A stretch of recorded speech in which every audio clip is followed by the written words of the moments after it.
Olha só, em um mundo cada vez mais tecnológico e impessoal, o olhar e o toque dos humanos torna-se crucial. A empatia, a compaixão e o cuidado genuíno são essenciais para criar um ambiente acolhedor e promover a confiança mútua. E a nutrição é uma das áreas que sentem esse impacto. Hoje eu recebo Thaís Brutcher, que é nutricionista especializada em nutrição com empatia. Olha que curioso e que legal isso. Boa tarde, Thaís. Explica pra gente. Boa tarde. Então, um pouquinho é? diferente do tradicional, né? Eu sempre digo, eu sou especializada em comportamento alimentar, então é uma nutrição que vai além do nutriente, propriamente dito. Então, é como é a nossa relação com a comida. Por que a gente come determinado alimento? E por que daqui a pouco, por estar mais ansiosa, a gente acaba descontando a nossa emoção na comida, né? E isso acontece muito frequentemente, principalmente depois da pandemia, que acabou que a gente ficou mais tempo em casa, no ócio, e não soube lidar com a comida dentro de casa e acabou descontando essa angústia na comida, A empatia é a nossa com o nosso alimento, é isso? Exatamente. Com o nosso cuidado com a gente mesmo, mais ou menos isso, né? E como separar a empatia dos excessos, né? E que a gente sempre acha, hoje eu vou me mimar, vou comer um brigadeiro. Exatamente. Como fazer essa separação? Então, a gente precisa realmente encontrar o equilíbrio da situação. O que é o comer saudável? É o equilíbrio, é a gente não deixar de comer o que de fato a gente gosta, mas comer de uma forma consciente. Então, não deixar de comer um doce após o almoço, por exemplo, mas comer ele de uma forma consciente, mastigar bem esse alimento e não se sentir culpa depois. Não há necessidade disso, sendo que a gente tem uma base alimentar bem saudável. É verdade que essa culpa piora tudo depois? Com certeza, porque a culpa, normalmente, ela gera essa angústia e acaba que a gente come novamente e come já frustrada, né? Então, acaba piorando a situação e a nossa relação com a comida, que é tão importante. Como que essa nutrição com empatia vê essas dietas restritivas?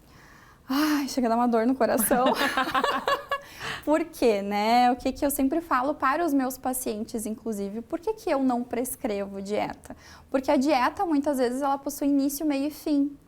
E com a reeducação alimentar, trabalhando essa qualidade da alimentação, a gente consegue manter hábitos saudáveis e levar para a vida toda.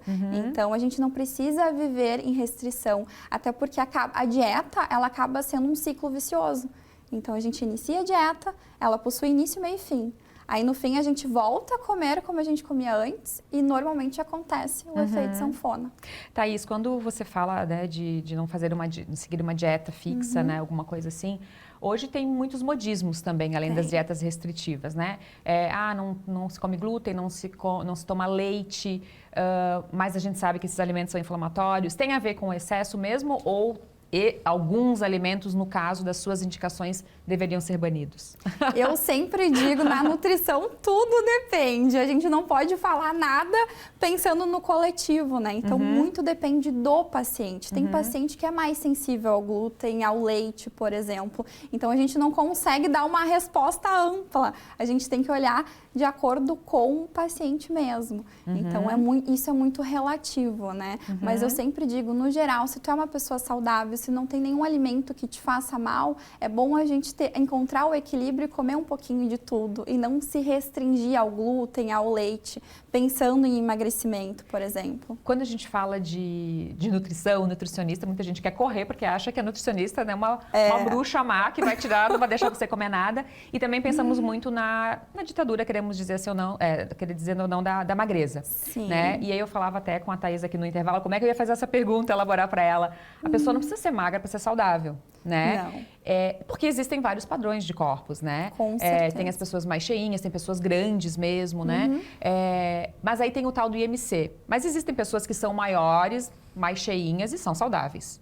Sim, com certeza. Inclusive, um ponto muito importante, Fábio, é que magreza não é sinônimo de estar saudável. A gente chama na nutrição até do falso magro, que muitas vezes aparentemente é magro, muitas vezes come em excesso, mas tem uma maior dificuldade em engordar, mas, por exemplo, tem o colesterol elevado. Então, é algo que a gente vê muito no consultório. A pessoa que está nos assistindo agora, né? E eu nunca tinha ouvido falar em nutrição com empatia. Qual é o primeiro passo, né? Tipo, não posso procurar agora a Thaís ou um nutricionista que trabalhe dessa forma agora. Qual seria o primeiro passo? Uma dica, assim, para nós. Uma dica? Então, eu sempre digo para o meu paciente que é o básico bem feito. Então, é tu começar por uma boa hidratação. Então, tu se manter, a água é fundamental, a gente precisa ter um bom consumo hídrico e principalmente olhar para a nossa mastigação, porque quanto mais a gente mastigar, menos a gente vai consumir. Então, vai dar tempo, eu sempre digo, do estômagozinho mandar aquele sinalzinho para o cérebro e falar, opa, tô saciado. Então, a importância da gente se conectar com esses sinais de fome e saciedade, então facilita muito para que a gente mastigue mais devagar e encontre o equilíbrio da situação. Tem algum truque? Porque eu já vi, por exemplo, a quantidade de mastigadas que você vai dar. Funciona mais ou menos assim? Pode funcionar. Eu sempre falo assim para o meu paciente, tu tá almoçando, por exemplo, mastiga bem e larga o garfo. Quando tu larga o garfo, tu tá mastigando. E assim, ó, evitem telas. Sem telefone, sem WhatsApp, sem agenda, o que muito acontece hoje, né? Que a pessoa não para nem para comer. Então, se desliga. É um momento contigo e com o teu corpo. Então, isso é bem importante. O prazer da comida, que foi lá o começo do nosso papo, né? E aquele prato da avó, a comida afetiva. Voltando na minha primeira pergunta de novo, assim, alguma coisa que pode servir como gatilho para a gente vir a comer mais? Tem que cuidar isso, assim, como a gente se observar nisso? Com certeza. Então, a partir do momento, um exemplo também que eu falo no consultório, se tu tem um pote de sorvete no freezer e tu esquece que aquele sorvete está lá, tu tem uma boa relação com a comida. Agora, se tu fica pensando e pensando, meu Deus, eu tenho um pote de sorvete em casa, opa, é um sinal de alerta, né? Mas assim, não deixar de comer, se de fato tu tem vontade. Faz sentido, né? Faz total sentido. E ainda pior ainda quando tu vai procurar o tal do pote de sorvete, alguém comeu. Exato, ou tem feijão dentro, né? Que daí acaba. Mas o quanto é importante a gente também se perguntar, eu tô realmente com vontade de comer esse sorvete? Ou daqui a pouco eu vou comer só porque tá ali? Porque é cômodo, né? Aí eu fico só pensando que aquele pote de sorvete está ali. Então, fazer essa reflexão, né? Eu estou com vontade genuína de consumir esse alimento? Se sim, beleza, eu vou comer de uma forma tranquila, consciente, e isso não vai me gerar culpa depois. Olha que legal. Thaís, muito obrigada por ter vindo. Eu Seja que sempre agradeço. bem-vinda. Obrigada por dividir o teu conhecimento com a gente. Venha outras vezes. Com certeza. Muito obrigada pela oportunidade. Até.